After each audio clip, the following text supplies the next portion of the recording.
There was a statement. I think somebody asked Professor Peden earlier what was this naivete about on the part of the people advocating inflation, and he answered basically people tend to seem to be naive in their own self-interest, and this is very relevant to what I'm talking about today, namely the origin of the Federal Reserve System. The orthodox view, so to speak, or the mainstream view of the history of the Federal Reserve System is very similar to the mainstream view of the history of all government regulation, progressive institutions, so-called, history of the public school system. All the history is written before about 1960.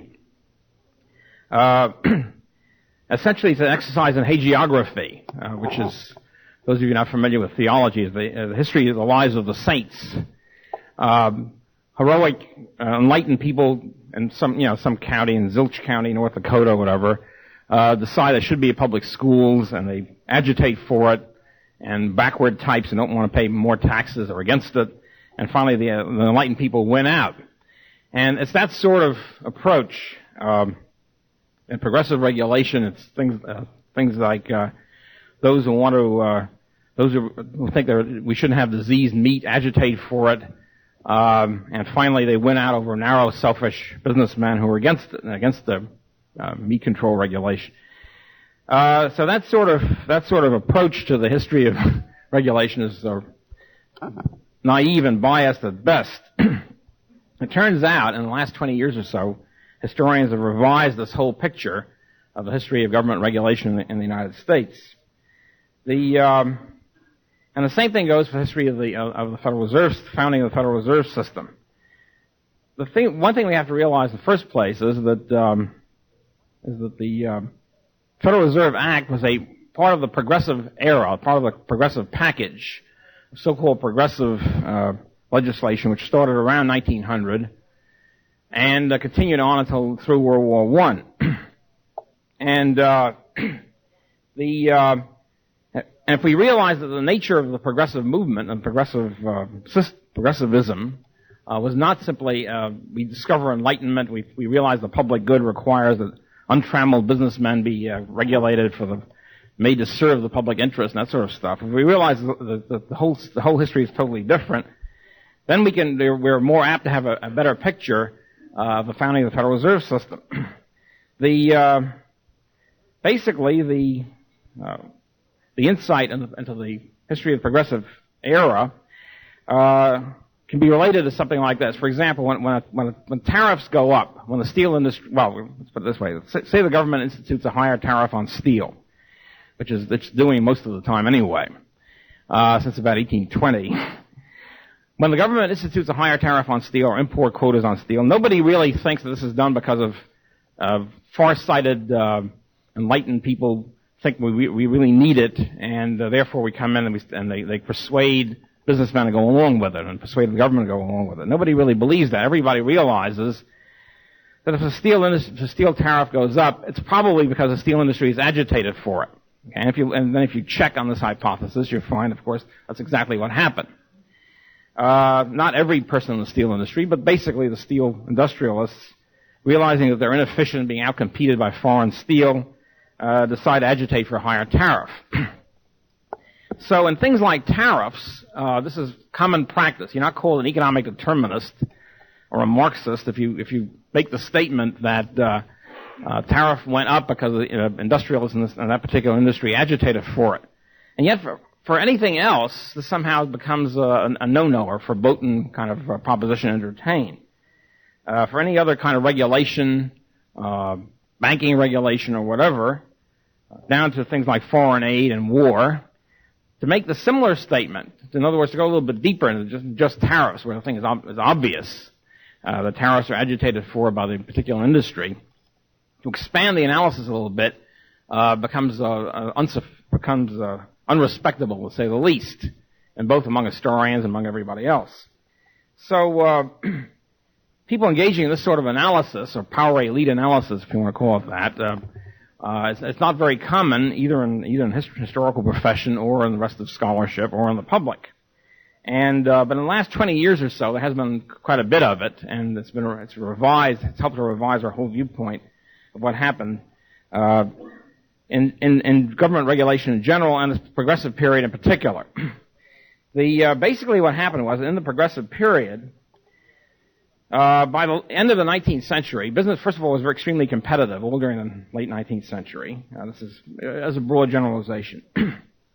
And prices were falling throughout. In other words, from the Civil War down to about 1900, late 1890s, prices were generally falling, and they were falling for good reason, namely that business was so competitive and the economy was so productive that the supply of goods and services was increasing at a rapid rate. In other words, this is when America industrialized. It was the biggest period of economic growth in the history of the world.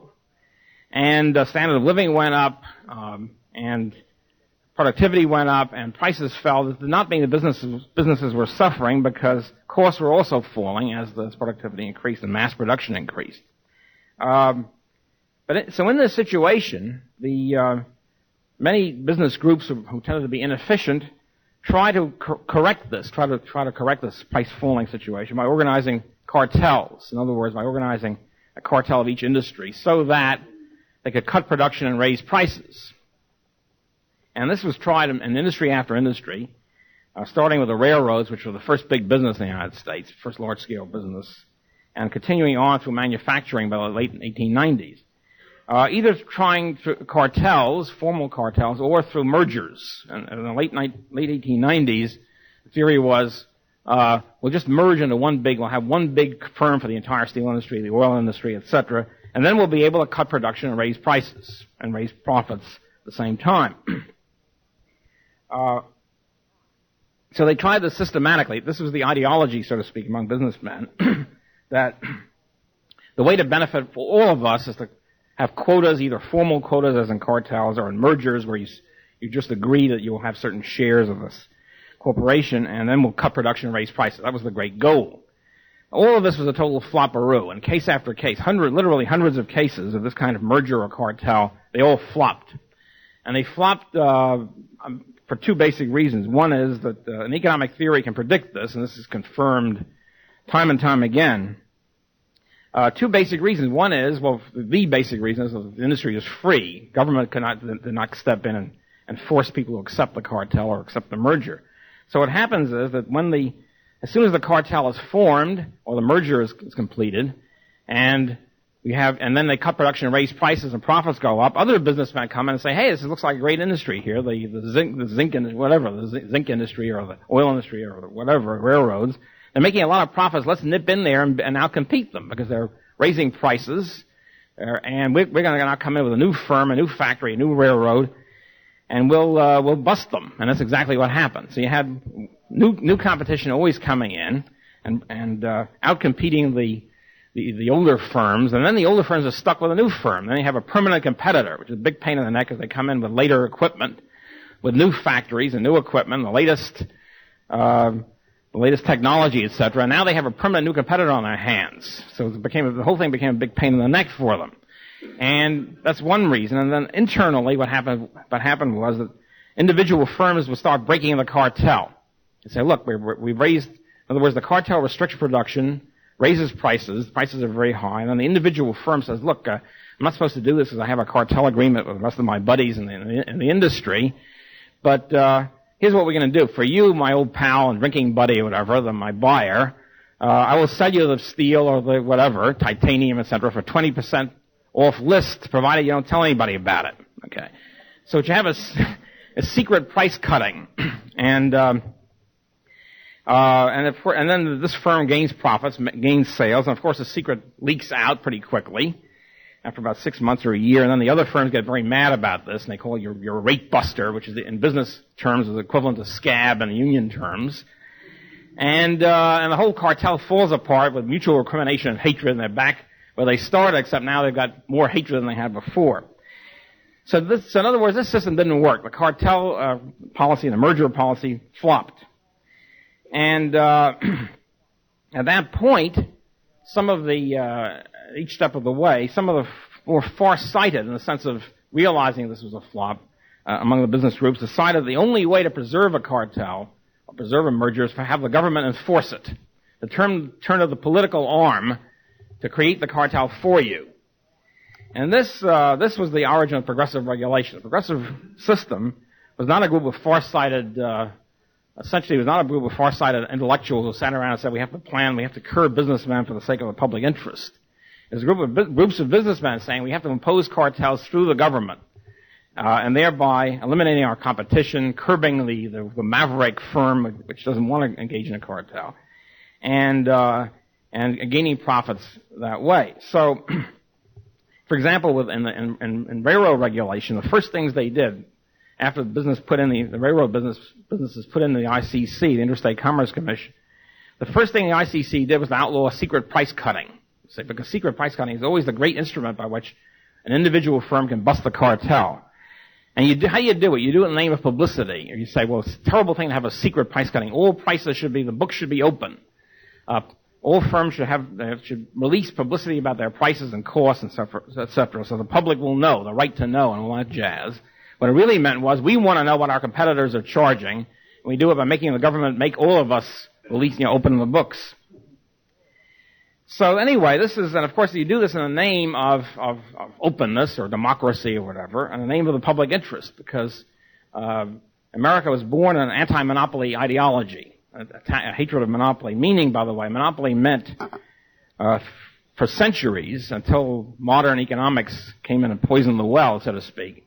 What monopoly meant was very simple. It meant a grant of special privilege on the part of the government to different businesses for exclusive production or sale of a product, period. It didn't mean a large firm. It didn't mean a differentiated product and all the rest of it. And it meant very simply grant by the government of exclusive privilege.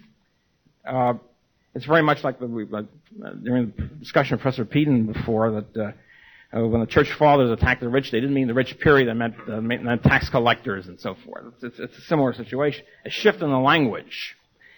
So how could they sell this to the American public? How could these business groups sell a compulsory cartel system to the American public? They can't say we want compulsory cartels.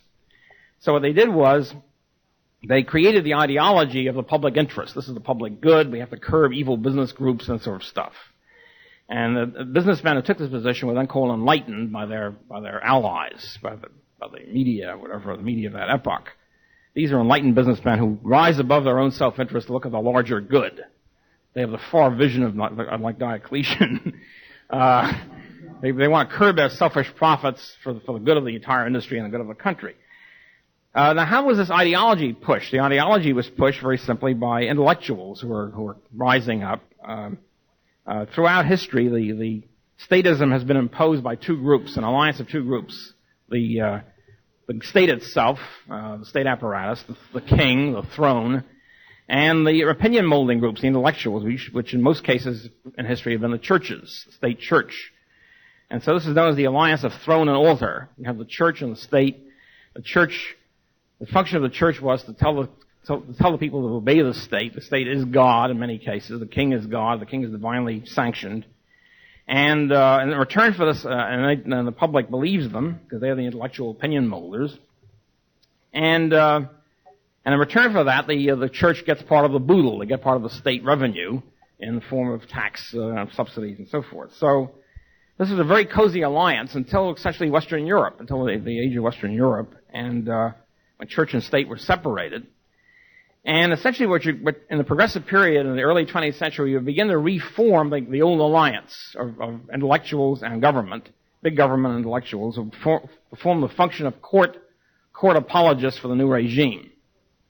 And informing the public, this is the public interest, the common good, the general welfare, and all the rest of it. Now, the intellectuals were ready for this alliance because there are a lot of them coming up. There's a multiplication of the number of intellectuals in the world, in this country, in the late 19th century. The PhD program came in. Suddenly PhDs poured on the market, engineers poured on the market, various guild groups, physicians, all that. And they're looking for jobs and also looking for special privilege. They're looking for ways to keep their competitors out. And so this alliance became a very cozy one because the intellectuals then became state intellectuals. They became planners, apologists for planning, and so forth and so on.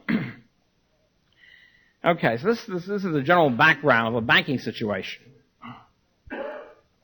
So we have to realize the Federal Reserve System was a progressive measure. 1913, it was part of the Wilson progressive package, Woodrow Wilson being the acme of progressivism up to that point. And once again, we have a similar situation. Before the Federal Reserve System, there was no free banking. There was a quasi-centralized system. Free banking, or an approximation of free banking, was before the Civil War, approximately from the 1840s after Andrew Jackson destroyed the central bank of his epoch, until the Civil War. During those 20 years or so, it was more or less free banking system. Competitive, there was no centralized system, and it worked pretty well. And to the extent it didn't work is because there was still government interference. But basically a free system. During the Civil War, the Republican Party took the opportunity of a one-party Congress, since the South had seceded, to enact their beloved economic legislation, one of which was high tariffs, another of which was the greenbacks, and it was eliminating the gold standard for many years, and a third was to eliminate the free banking system. The way they did it was by imposing a very prohibitive tax on state banknotes, in other words, private banks, and centralizing them, monopolizing the issue of banknotes or paper money in the hands of a few nationally chartered banks. There were no nationally chartered banks before that. Very few large Wall Street banks. And then tying this so any other bank had to, in order to get paper money, had to have deposits in the national banks and in order to buy paper money, so to speak, because the individual banks couldn't issue it themselves. And tying that to the public debt. In other words, the national banks could pyramid their credit on top of U.S. government bonds, and this was done in order to sell the government bonds during the war, the Civil War. And specifically, to get even more specific than that, Jay Cooke was the main instigator of this. Jay Cooke was being a friend of Secretary of Treasury Chase and a political ally. Managed to get the monopoly of all government bond underwriting during the Civil War. Remember, there was hardly any underwriting at all before that, and so this is a tremendous bonanza to Cooke. And he gets the monopoly of all government bond issue. He was the first one to engage in modern propaganda efforts. He hired pamphleteers to talk about the glories of government bonds and all the rest of it. And in addition to that, he essentially pushed through the national banking system, the system I've been talking about, founding so every national bank has to pyramid credit on top of government bonds which they own, thereby forcing the banks to buy government bonds from him, Jay Cooke, since he had the control of all government bonds. And then he himself set up several of these national banks himself as part of this system. So at any rate, after that, this system continues after the Civil War, and the hard money people had to spend at least 15 years trying to get back to gold, period. They couldn't worry about the banking system. And so their energies were restricted or confined to eliminating greenbacks or getting back to gold. So that this system then continues on. We then have a quasi-centralized system based on Wall Street a few Wall Street national banks, but it still was not central. It was a halfway house to the Federal Reserve System. Okay, in this situation, the banks become unhappy. Especially the large Wall Street banks become unhappy because they're beginning to be outcompeted by other regional banking structures. Chicago becomes a central reserve city. Kansas City banks become important, and the whole the banking credit system becomes more and more decentralized as the economy grows, and the Wall Street banks become more and more unhappy about the situation. The control is slipping away from them. Gradually, but very rapidly. And another problem was, and this is a problem inherent in all fractional reserve banking. Fractional reserve banking, in my view, is inherently bankrupt. I mean, it's always ready to go bust. The reason is fairly simple. Most businesses, or all businesses, as far as I know, try to adjust the time structure of their assets to flow with the time structure of their liabilities. In other words, if you have a $1 million debt coming up in next July 1st, you make sure that the $1 million you have coming in, owed to you, will come in before July 1st, not after. So you'll have the $1 million to pay your own creditor. So most businesses try to have the time structure of their assets shorter than the time structure of their liabilities. Certainly not longer. To have the money flowing in before they have to pay the money out. With banks, however, just the opposite. Banks' liabilities are zero time structure. In other words, you have to pay immediately. I'm not talking about certificates of deposit or time deposit. I'm talking about demand deposits and banknotes. These have to be paid on demand immediately. It's a zero time structure. Whereas their assets, of course, are flow into the future. So all banks are inherently bankrupt. All of these for the public to find out about it. Essentially, it's a structure based on mythology more than anything else. So all banks are subject to bank runs. And historically, when confidence is lost, I don't know if you've seen these old movies on television made in the 30s. There are a lot of movies in that period where there's a small town and there's a big lineup from 5 in the morning and lining up at the bank because the public had heard a rumor the bank didn't have the money they thought they'd have. And they want to get their money out fast before the other guy can get the money out. So there's a long line of the banker is, of course, very respectable looking, usually fat. In those days, fatness meant respectability. And the banker assured them, no, it's a pack of lies, and I assure you, madam and mister, that the money is there, don't worry about it, so you don't have to take it out. And if the people are astute enough or scared enough, they'll say, no, we want our money out. We don't listen to this stuff. Of course, the banker was a big liar, says he didn't have the money. And by 8 o'clock or 9 o'clock, the bank is bust. So the banks understand the situation. They're inherently in a state of in bad shape. Plus the fact that if any banks expand their credit, banks that don't expand will have liabilities upon them and will try to cash them in, not because they have no confidence, it's simply in the daily matter of business, and they might go bust for that reason. Any bank that expands beyond what his fellow bankers are expanding will quickly go under. So, for those reasons, it became evident to the banking community that in order for these fractional reserve banks to survive, you have to have a central bank, a lender of last resort, as it's called, which will have the resources to bail them out in the case of trouble, and also will be able to centralize reserves so that all banks will more or less expand reserves together. So you don't have a problem with one bank expanding and suddenly being caught up short by the sounder and more conservative banks. All banks will expand through a central banking system. Central bank buying assets and the reserves flooding into the system and the credits, everything ballooning and wafting upward nicely and harmoniously and uniformly. In other words, the banks realize in order to preserve their soundness and structure, they have to have a compulsory cartelized system, because voluntary cartels don't work in banking much very well either.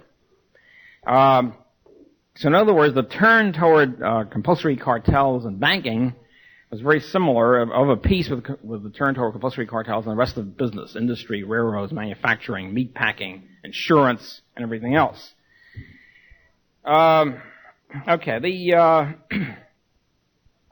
And also the Wall Street banks were particularly interested in getting control over the rest of the economy, and there's a second factor here, not just to save themselves, but also to get control over the maverick Western and regional banks that were proliferating. And in particular, the banking firm with the most vision on this subject, the one which always took the lead in cartelization and regulatory commissions and all the rest of it, was the firm of the interest centered around J.P. Morgan and Company. Morgan being the largest investment banker after Jay Cooke. By the way, the justice doesn't always triumph in the world, but in the case of Jay Cooke, justice triumphed. He went bust in the Panic of 1873 after controlling the banking system and inflating and so forth and so on. He finally went under. After that, J.P. Morgan becomes the preeminent investment banker.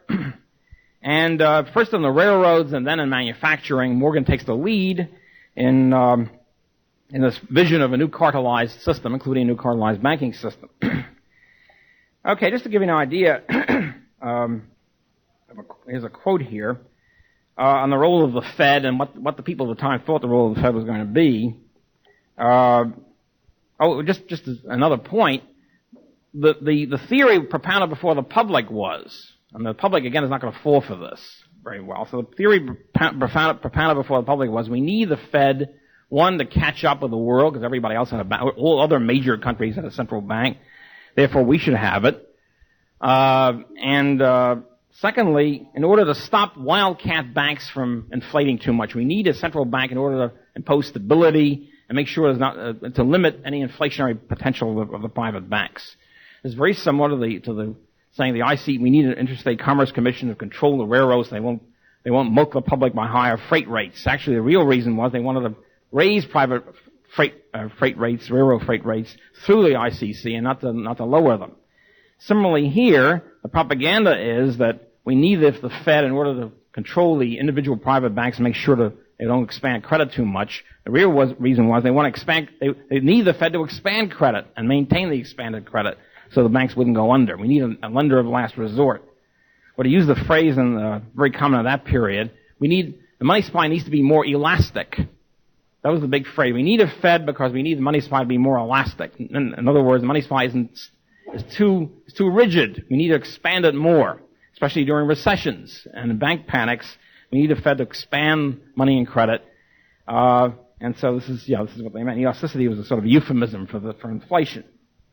At any rate, to quote, which is just one area here to show the criterion of the whole system.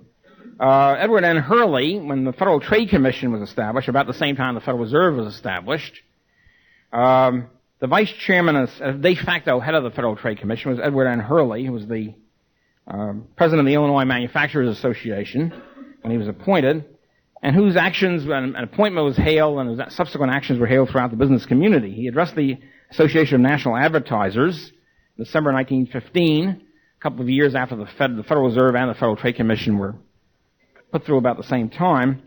He exulted, quote, that through a period of years the government has been gradually extending its machinery of helpfulness to different classes and groups upon whose prosperity depends in a large degree the prosperity of a country.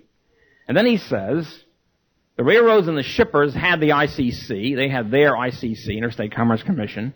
The farmers had the Agriculture Department. And the bankers now have the Federal Reserve Board. He concluded, quote, that to do for general business that which these other agencies do for the groups to which I have referred was the thought behind the creation of the Federal Trade Commission. Okay, what does the Federal Reserve do for the nation's bankers? That then becomes the question.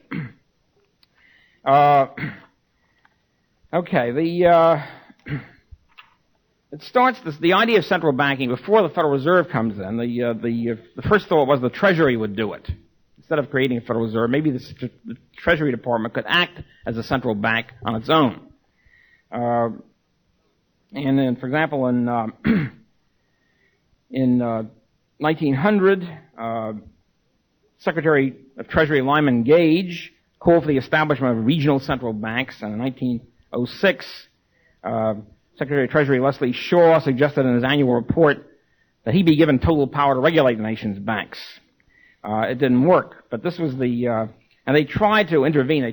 Both of them tried to expand Treasury bills and so forth during recessions. They didn't work.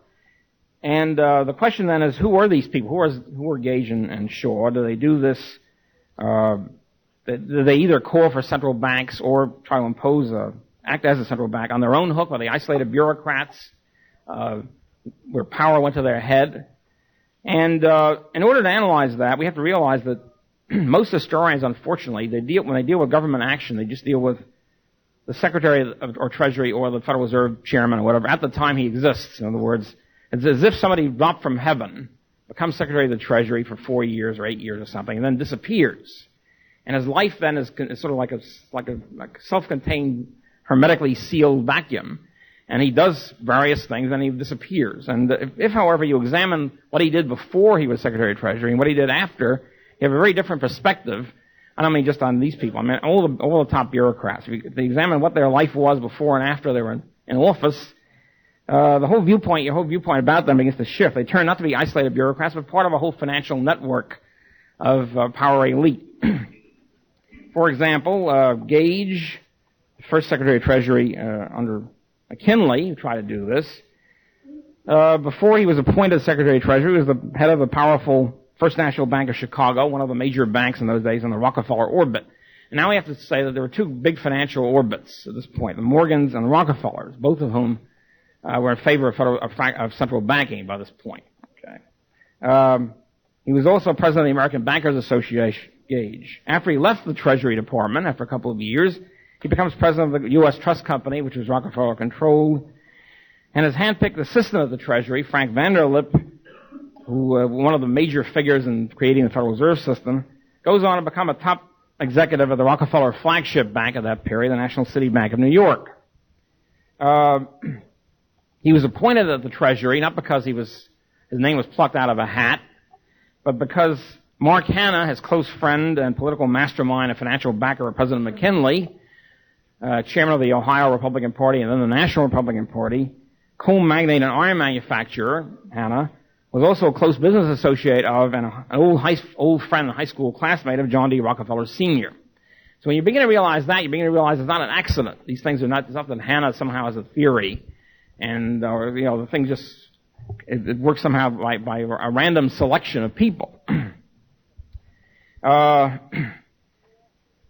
Okay, Leslie Shaw, who was the next Secretary of Treasury I mentioned, who was under Theodore Roosevelt, was a small-town Iowa banker who became governor of his state.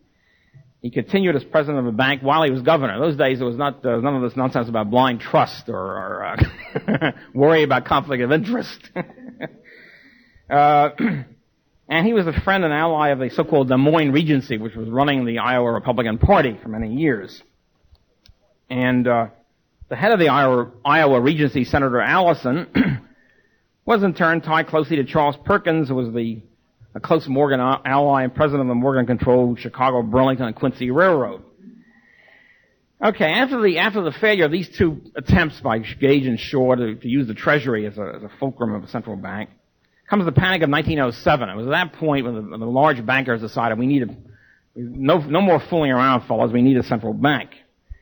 But even before the Panic of 1907, the drive for a central bank was launched officially by Jacob Schiff, who was head of the powerful investment banking firm of Kuhn Loeb and Company, who urged the New York Chamber of Commerce to advocate fundamental banking reforms. This was January 1906. Okay, and the New York Commerce immediately established a special committee to investigate the problem, comprised of leaders from commercial and investment banking, including Isidore Straus of R.H. Macy's, who was a close friend of Schiff, and Frank Vanderlip, I've already mentioned, whose name pops up constantly, of the National City Bank. In March, the special committee, unsurprisingly, by the way, all of you know about committees in general, know that the committees decide nothing. It's all decided ahead of time. The committee ratifies it. The special committee reports, yes, we need a central bank, and as they put it, we need a strong central bank, quote, similar to the Bank of Germany, unquote, which was the role model for them. Well, the New York Chamber was kind of reluctant. This is kind of radical for them. They didn't endorse it. But the big bankers took up the cry, and in mid-1906, the American Bankers Association named the Commission of Inquiry of leading bankers to study the question, and the report again calls for radical changes and more or less of a central bank. By that time, after the Panic of 1907, as I say, then they realized, boy, we really need a central bank. We have to get going on this. And one of the things that were passed during the Panic of 1907 was the Aldrich-Vreeland Act, which provided for the issuance of so-called emergency currency by groups of bankers clustered in national currency associations. It was a regional cartel scheme for each region, but it was supposed to be a stopgap for the emergency, but the emergency was 7 years, which is a hell of a long emergency period, during which they could issue these notes. However, Aldrich-Vreeland really wasn't used. It was only used once. The main thing that came out of the Aldrich-Vreeland Act of 1908 was the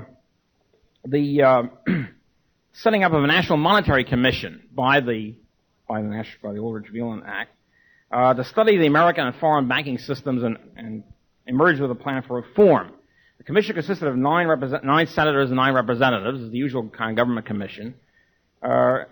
And standard bureaucratic procedure, the chairman was Senator Aldrich, who passed the act, and the vice chairman was Representative Vreeland, who's the other co-sponsor. Well, Vreeland is unimportant. He was a Buffalo banker, and we need say no more about him. Aldrich is a person of a different stamp.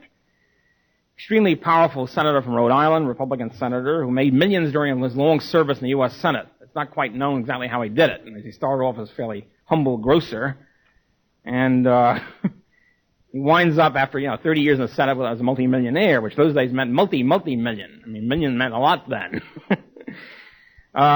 Aldrich, again, it's not an accident. He's one of the prime movers in the creation of the Federal Reserve System. He was also the father-in-law of John D. Rockefeller Jr. And may be fairly said, I think, to be Rockefeller's person, his man in the U.S. Senate. It was from Nelson Aldrich, our beloved governor of New York. I come from New York. Nelson Aldrich Rockefeller took his first two names. Okay, so from the inception of this National Monetary Commission until the Aldrich plan was presented to Congress 4 years later, it was 1909 and 1913, Aldrich and the Commission were a vital key in the drive for a central bank. Particularly influential in the deliberations of the Commission were two men who were not official members. This often happens, of course. Most of the senators and congressmen rarely showed up at the sessions. Aldrich asked J.P. Morgan to recommend a banking expert. Who else? Who better than Morgan to recommend an expert? And he recommended very happily responded with Henry P. Davison, a Morgan partner, and George Reynolds, who was president of the American Bankers Association. You have to realize the way the Morgans worked in that period. Investment banks are partnerships and not corporations. I think it's still true. And the Morgan firm assigned several partners to be their political arms, so to speak. They're people in politics. And Henry Davison was one of them. Another was George W. Perkins, who winds up as head of the Progressive Party of America, and a bunch of others, Thomas W. Lamont, et cetera, et cetera. So that was one big focus, the Aldrich-Rockefeller connection, and now Morgan coming in with a Morgan partner as a key person here. Another prime foco for the drive for central bank was Paul Moritz Warburg, who was the scion of the great international banking family, a German banking firm of M.M. Warburg and Company of Hamburg, who emigrates to the United States in 1902 to become a partner in the influential banking house of Kuhn-Loeb and Company. What you have to realize about Warburg is he spent all of his time, apparently his full time, not in investment banking, but in pushing the idea of a central bank, in print and in lectures and all that sort of stuff. He was being paid, I think, about $600,000 a year, which meant about, I don't know what it is now, $6 million or something like that. More than that. Just for the purpose of propagandizing for a central bank. Okay. He was sensitive to the idea that the public didn't like central banks, didn't like central control, was suspicious of Wall Street and so forth. And you then had a certain amount of jockeying for power and influence on the part of, or specifics on the part of the various pro-central bankers. They had to work out a whole bunch of things here. And they had to work out the provisions, they had to work out the general situation. Interestingly enough, Aldrich, the politician, wanted a straight central bank. That's it. The Bank of the United States, whatever. And period. And Warburg, the banker, said, no, the American public won't accept this. We needed phony decentralization. We needed the idea of regional banks or the Federal Reserve Board, which would be only supervise it, because the public won't accept a straight, outright centralization. We need the content of centralization with a form of decentralization. So, which of course, is the thing that eventually happens. In order to finally iron out their differences in November, I think 1910, I think it was, the top pro-central banking people met in a famous secret meeting, clandestine meeting. It's famous now, at Jekyll Island, Georgia, the Jekyll Island Club of Jekyll Island, Georgia, which was a duck shooting retreat. And there was a big secrecy involved because the press was all interested in the activities of all these people, and they told the press, no, we're taking a special railroad, chartering a special railroad car and going down to Georgia for duck shooting. We're not going to talk about anything specific, anything economic. And they all travel under assumed names in this railroad car, which Aldrich chartered, and somehow they managed to talk the press out of publicizing this. And don't investigate this too. I don't know how they did it, but somehow transactions occurred, gentle persuasion occurred, and nothing was mentioned of it at the time. Okay, so they met for about a week at Jekyll Island. The people who met symbolized the power elite involved in pushing for the Federal Reserve System. Senator Aldrich was there, of course. He had chartered the railroad car. It's not really known who got them in there because none of these guys were club members of the Jekyll Island Club, and somebody had to, reserve the space for them. It was probably J.P. Morgan, who was a member of the Jekyll Island Club. These other guys weren't big-shotty enough to be members. So Senator Aldrich was there. Henry Davison, the Morgan partner, was there, I've already mentioned. Paul Warburg, the Kuhn-Lower partner, was there. Frank Vanderlip, vice president of Rockefeller's National City Bank. Charles Norton, who was president of Morgan's First National Bank in New York. And A. Pyatt Andrew, who was the economist. He was the Harvard economist. You have to have some technician to work out the specifics, who was staff assistant to Aldrich. And this, again, this symbolizes the unity of business, government, and economics, or economists. Okay, so it's a living embodiment, as I say, of the Rockefeller, Kuhn-Loeb, Morgan interests allied in this great struggle, aided by economic technicians. Okay, they draft the bill for the central bank. They draft what was later to become the Federal Reserve Act, almost word for word, except for tiny details. The draft was essentially written by Warburg with a decentralized soupçon added from others. The final writing, the actual writing, was contributed by Vanderlip. And as I say, the main disagreement was Aldrich wanted a straight central bank, and Warburg said, no, we have to have a phony facade of decentralization. Okay, and then Aldrich finally, they make the agreement. Aldrich presents the draft to the National Monetary Commission in January 1911. And slightly revised, it was introduced as a commission report or a commission bill, as the Aldrich bill, a year later, and then, which in turn became the Federal Final Reserve Act. Okay, now, the interesting thing is that Aldrich and the Monetary Commission, they were ready for the report by January 1911, as I said. They delayed it for a whole year. Why did they delay it? Because by this time, in the elections of 1910, the Democrats won the Congress. And so, at this point, they realized they had to do some more spade work. They had to convert the Democrats, and they also had to convert the rest of the public. They couldn't just drive the thing through. So we needed a year of propaganda and agitation before they actually presented the Federal Reserve Bill. So, at the beginning of February 1911, this educational campaign starts. 22 top bankers from 12 cities meet in Atlantic City to consider the Aldrich plan. They warmly endorse it, of course, and James Forgan, who was president of the First National Bank of Chicago, which was Rockefeller controlled, as he put it, the real purpose of this conference was to discuss winning the banking community over to government control directed by the bankers for their own ends. I'm going to repeat that. The real purpose of this conference is to discuss winning the banking community over to government control directed by the bankers for their own ends. Okay. It was educating the bankers. This is not the kind of government intervention you don't like, folks, fellas. This is it. This is good stuff. It was generally appreciated by the conference that this would increase the power of the big national banks to compete with the rapidly growing state banks, privately, with state chartered private banks, help bring those state banks under control, and strengthen the position of the national banks in foreign banking activities. Okay, by November 1911, Aldrich, combined with the big bankers, win the support of the American Bankers Association, the big trade association of bankers. And Aldrich addresses the association in a speech, and he says, the organization proposed is not a bank, but a cooperative union of all the banks of the country for definite purposes. For the lay public, Aldrich and his colleagues created an organization in the spring of 1911 called the National Citizens League for the creation of a sound banking system.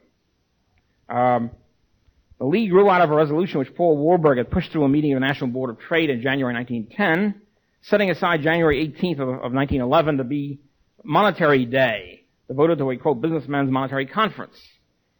At that January 1911 meeting, the conference appointed a committee of 7, headed by Warburg, to organize the Businessman's Monetary Reform League. A group of leading Chicago businessmen were then organized, and the idea was they should establish the Citizens League not in New York, which is suspect, but in Chicago, the heartland of America. So it looks like a grassrootsy organization. And J. Lawrence Laughlin, the economist who was the operating head of it, admitted that later, later years. Yeah, this whole thing was a banker's front, which he, of course, was in favor of.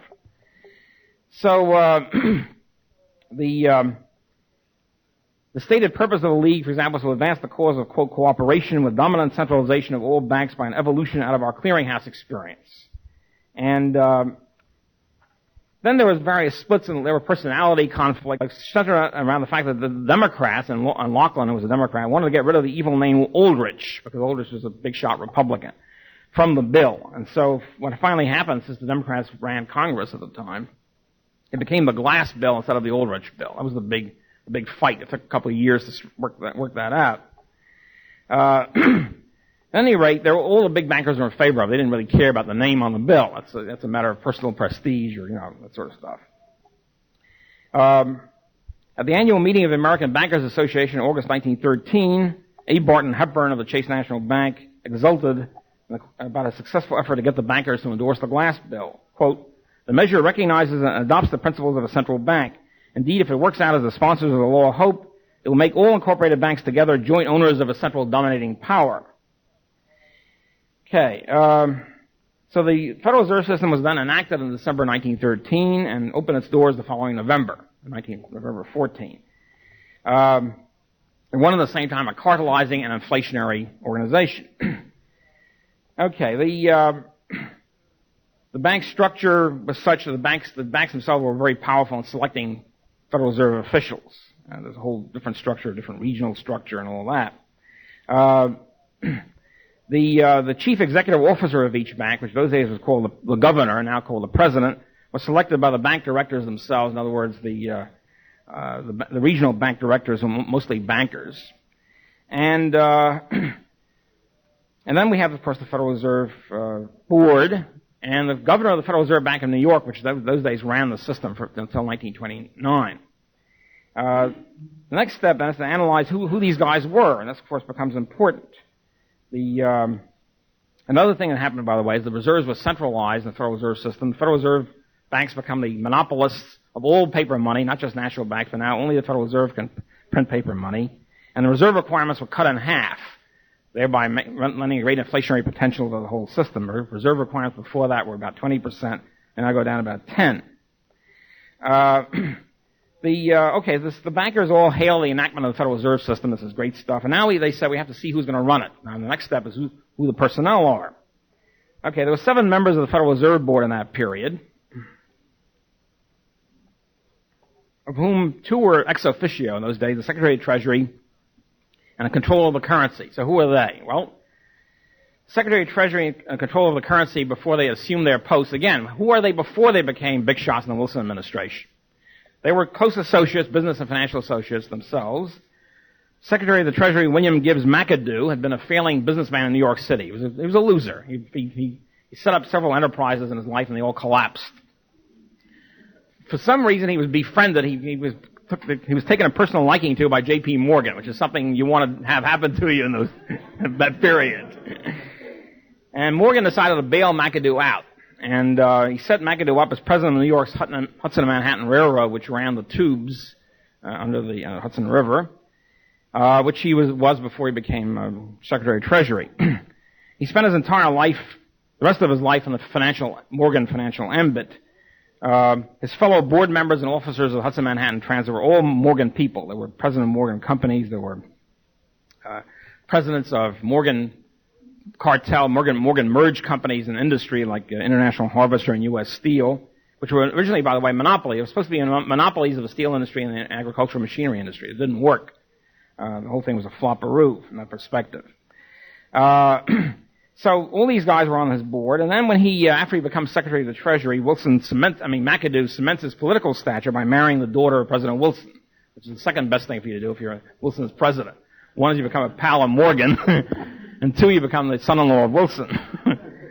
The controller of the currency was a longtime associate of McAdoo's. He was a Virginia banker and president of the Richmond Trust Safe Deposit Company, John Skelton Williams, had been a director of McAdoo's Hudson Manhattan Railroad and president of the Morgan-oriented Seaboard Airline Railway. Okay, so that's those 2 guys. Who were the other 5 appointees? Who were the other 5 people whom Wilson appointed to the Federal Reserve Board? Well, there was Charles Hamlin, who was another close associate of McAdoo. Was a Boston attorney who had married into the wealthy Prine family of Albany, a family long connected with the New York Central Railroad, which had been run by the Morgans for about 4 decades by this point. The other 4 appointees were Paul Warburg, we've already talked about. Frederick Delano was the uncle of Franklin D. Roosevelt, president of the Rockefeller-controlled Wabash Railway, known as Uncle Fred, I think, in the New Deal period.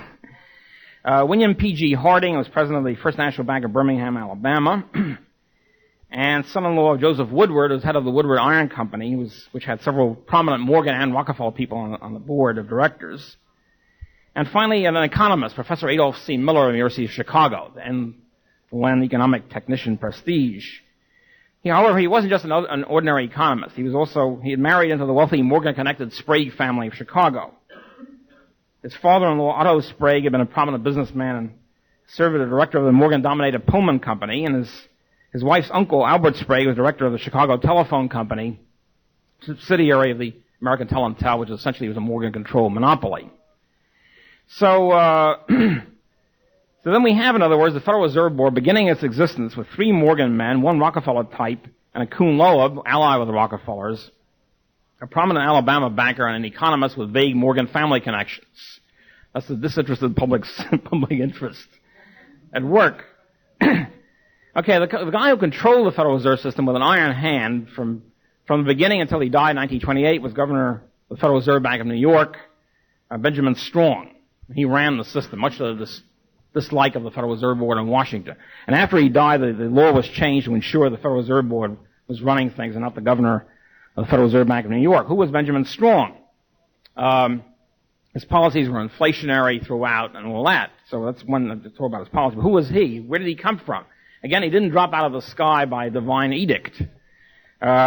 He had spent before this virtually his entire business and personal life in the circle of top aides of J.P. Morgan. He was secretary of several trust companies in New York City, and he lived in the suburb of New York, Englewood, New Jersey, which in those days was a very wealthy suburb. It's come down a bit since then. And Englewood, he became close friends with 3 top Morgan partners, which is the next best thing. If you're not a friend of Morgan, you'd be a friend of 3 top Morgan partners. Henry P. Davison, we mentioned already, Thomas W. Lamont, and Dwight Morrow. Davison became Strong's mentor and offered him the post of secretary of the new Morgan-created Bankers Trust Company. What was happening was the trust companies were popping up in that period. The banks wanted to get a piece of the action, and so Morgan created Bankers Trust for that purpose. Soon after that, Strong again cemented his alliances by marrying the daughter of the wealthy Edmund Converse, president of Bankers Trust, and he soon succeeded Thomas Lamont as vice president. So you marry the daughter of the president, you're a pal of 3 Morgan partners. Okay. And not long afterward, Converse was getting old, and he becomes the virtual president, vice president, virtual president. Okay. Strong had favored central banking until at least since 1907, and in August 1911, he participated with Nelson Aldrich in a lengthy meeting on the Aldrich Plan with Davison, Vanderlip, and a few other big shots on Aldrich's yacht. Okay. When the Federal Reserve System was established, Warburg was also a close friend of Strong, offered the post of governor of the New York Fed to Strong. And he said no, he refused. He doesn't like the Fed because it's not enough of a central bank.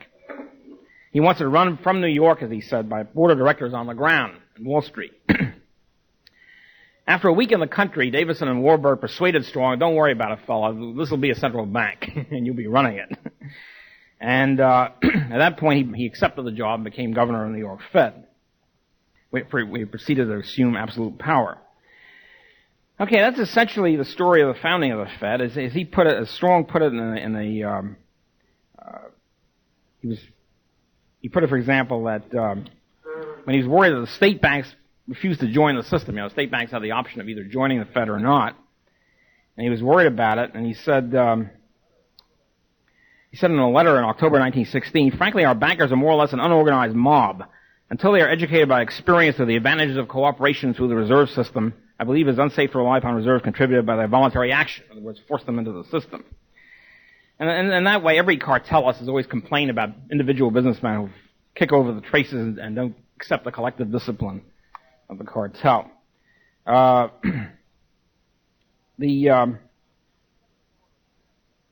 Senator Carter Glass said when he drew up the Glass bill, final Federal Reserve bill, and he said afterward, he looked back on his handiwork and he said that he thought it was great stuff about 2 years later, and he said, the proponents of the Federal Reserve Act had no idea of impairing the rightful prestige of New York as the financial metropolis of this hemisphere. They rather expected to confirm its distinction and even hoped to assist powerfully in wresting this scepter from London and eventually making New York the financial center of the world.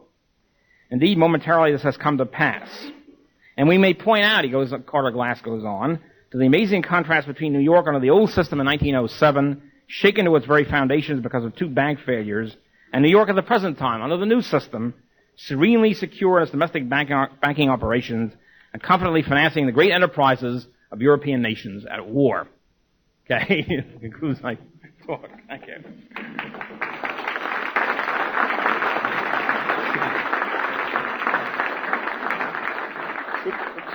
Murray, thank you very much. Again, a most informative and detailed and interesting discussion. I think we can piece some things together from what we've seen thus far. Professor Peden was up here telling us about government and inflation and how the government inflates. And one of the major messages I think we found in what Murray said is that when government becomes partner with the banking community, then that inflation becomes even more inevitable. And the incentive system becomes one where it's in everybody's incentive who controls money and credit for even more inflation. I've been saving this question up for a long time, and I haven't had a chance to ask it to you, and it's related to money, but not necessarily the history of the Federal Reserve. Right now, there's a lot of banks, or have been over the last few years, failing, and then the FDIC comes in and bails them out. And I haven't figured out what the effect of that is on the economy when money is taken out of the system because of the failure of the banks, and then the FDIC comes back and puts some new money back in with T-bills or whatever it does to prop it up. I know it has something to do with the business cycle, but I'm confused about exactly, I know this is monetary inflation, but you're not necessarily seeing a whole bunch of price inflation, and I'm one of the things I think I'm confused about is which causes the business cycle, what causes distortions in the economy. I guess there's a lot of questions and all wrapped up into that, but what is the effect of banks failing today with the existing system where the FDIC comes back in and props it up? What is it going to do to the economy? What can we expect from here on out? Deflation of prices, inflation of prices, or what kind of distortions? Well, I think what's happened since a sea change happened in 1933, namely the Fed had always been hampered in its inflationary potential and saving at the banks by the fact they had a gold standard to worry about. The Fed couldn't inflate too much because they had to pay in gold also. And so there were literally thousands of bank failures during the early 30s. With the going off the gold standard and with the FDIC, the Fed now had unlimited power to expand and inflate. And when the FDIC bailed out, for example, a Continental Illinois National Bank, they only had to bail out the people with deposits of $100,000 and under. They decided to bail out everybody. So they've already expanded now the FDIC as universal deposit insurance. The use of insurance, of course, is a euphemism. It means the government prints money and bails out the banks. The key thing is the Federal Reserve has the unlimited power to print money. That's the key. To manufacture money. Instead of money being minted in gold or whatever, dug out of mines and painfully minted, making it therefore very scarce, which preserves the soundness of the money unit. Instead of that, the government, the Federal Reserve, has the unlimited power to print whatever it wants. And so what it does is it prints 8 billion, 30 billion, whatever, and bails out banks, buys assets or whatever. The technical, they do it to the tune of a lot of crises, a lot of jetting back and forth across the world to save the third world nations. But basically what it means is it's very simple. Basically, is the Fed prints dollars and hands it out. Okay. So this is monetary inflation. It's expanding the supply of dollars. And that's the distortion that creates the business cycle. And in order to try to eliminate recessions, which are the cause which is the result of inflation, they try to inflate more. So it's a sort of a spiral operation. And I've been in a constant argument with my hard money colleagues now for at least 10 years about whether deflation or inflation is on the horizon. And one of they sort of, in a sense, they have proclaimed victory recently because they redefined deflation. Deflation now means any inflation of less than 10% a year. Okay, talking about changing linguistics. I take the old-fashioned view. Deflation means a substantial fall in the cost of living. Okay, not the fall in zinc prices or something like that. Fall in cost of living, and that, of course, hasn't happened and won't happen. And it won't happen as long as the Federal Reserve has the infinite power to create money, which they have. And so they'll find if you have the power to create money, the power to print money, you'll do it. It's one of Rothbard's laws. I have my own laws. One is if you have the power to print money, you'll do it. Okay, regardless of any ideology or statements that you should limit your counterfeit operations to 3% a year, as the Freemanites want to do. basically you print it. You find various reasons for it. You save banks, you save people, you save people of Argentina, whatever. I mean, there's lots of reasons for creating more money, and that's really the problem. Well, the Federal Reserve has the power to print money, but they don't really print very much money. They print credit. And that's very different from money because it draws interest. And it looked like a good deal going in, but the interest becomes such a weight burden at some point they can't expand credit. Then what happens? Well, they can expand credit. They print money, and usually the money goes out in the form of buying assets of one sort or another. So if they buy government bonds, for example, this means the government bond dealer gets whatever the money for, say, $1 million. Say the Fed writes out a check for $1 million of government bonds. The bond dealer gets the $1 million check, which means the Federal Reserve System promises to pay to the bearer $1 million. He can't do it because only banks can have deposit accounts with the Federal Reserve banks. He deposits in his bank, or else he tears it up, which he won't do. He deposits in Chase or Citibank or whatever. They get a reserve increase of $1 million. They pyramid credit 10 to 1 on top of it. This is basically what happens. In other words, it's a creation of money through the fact that the Federal Reserve has the power to print. Because if anybody asks the Fed to redeem your deposits in dollars, they'll print the dollars and redeem it. So the power to actually print the money is the basis for the whole inflationary system. Doesn't mean they actually print the money and spend it. That's what the Treasury used to do in the Civil War. But it's a more sophisticated way of doing it. They write out checks out of thin air, buy bonds with it, and then the checks or deposits on the Fed then go out into the system, circulate in the system. And say if anybody wants to redeem their deposit in cash, the Fed will print the cash to pay it off. So that's the process. It's equivalent. It's less honest, but equivalent to the old idea that the Treasury prints money and spends it on missiles or whatever. But that can't go on forever because of the interest burden. Well, the interest burden can be, the interest burden is increased. The interest burden can always be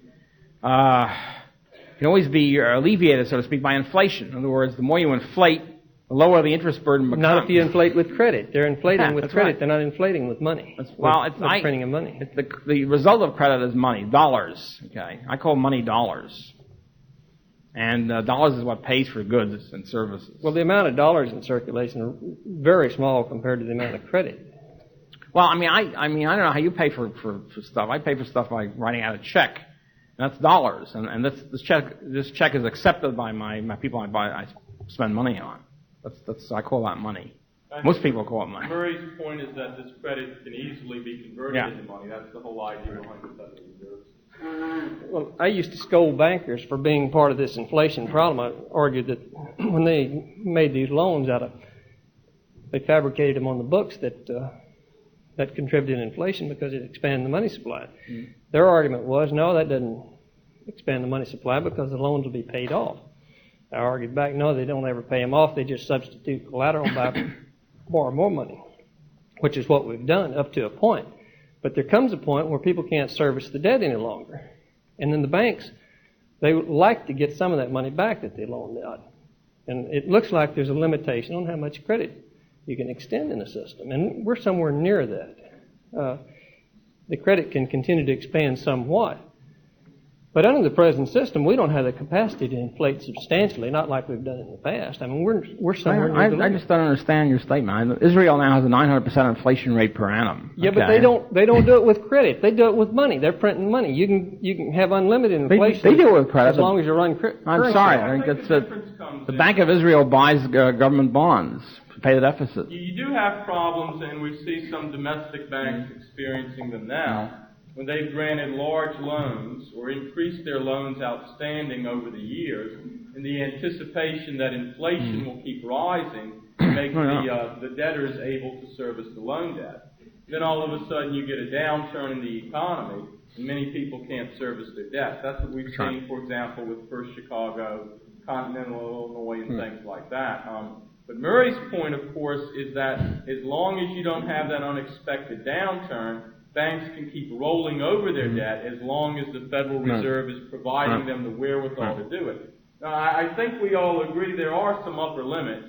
For example, we saw this hyperinflation in Germany after World War II, and this is what Murray and Professor Peden were talking about this morning. The inflation so racks the society, and the controls put on not to get at the root cause of it, but to try and make it politicians palatable to the citizens to live with ultimately brings down the society. There's a major factor. And that is kind of the limit I think you're referring to as well. I think we all hope and pray that we don't get to that position in the United States. And with good dialogue like we've had here today and very informative presentations, perhaps we can strengthen the message we need to send so that those events won't occur.